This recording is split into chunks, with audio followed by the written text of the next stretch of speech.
When you're setting up your blog or website for the first time, you may have noticed an error inside your WordPress dashboard that looks like this. If this is your problem, stick around. You'll have your solution in the next 5 minutes. And by the way, if this is your first time watching this channel, be sure to click that subscribe button and stick around all the way till the end of the video because I will share with you how I get thousands of targeted visitors to my website every single week.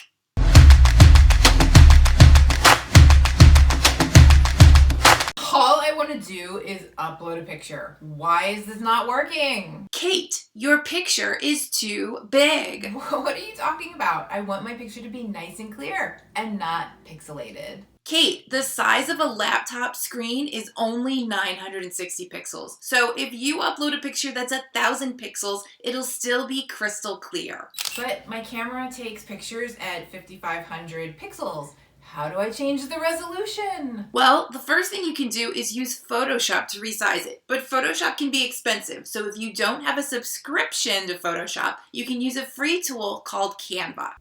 Oh. Just go to canva.com and create a free account for yourself, and then choose the size of your picture. When you're inside the dashboard, you can literally choose a starting template for any pixel size for your blog or your social media.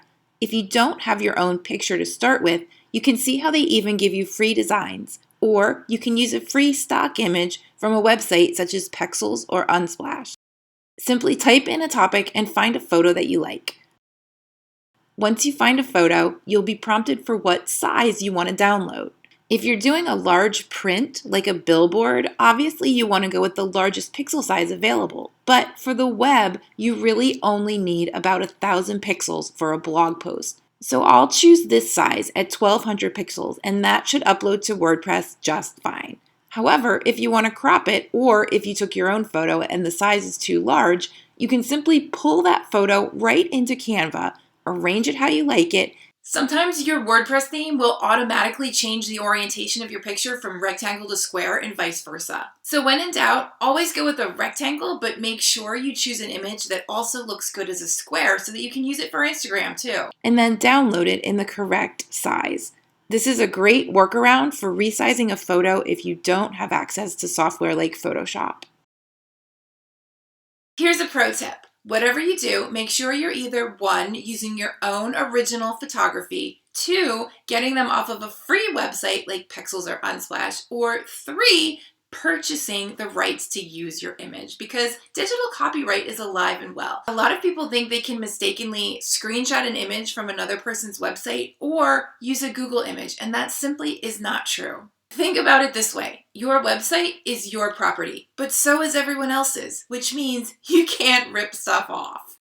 Be sure to comment below with the word helpful if you're finding value in this tutorial. Now that you've got a solid understanding of how to size your images properly for your website, want to know how I drive thousands of targeted leads to my website every single month? I leverage the power of Pinterest. If you want to learn how you too can skyrocket your website traffic using Pinterest, be sure to click on the link in the comments below and download my free Getting Started checklist. Thanks for watching. See you next time.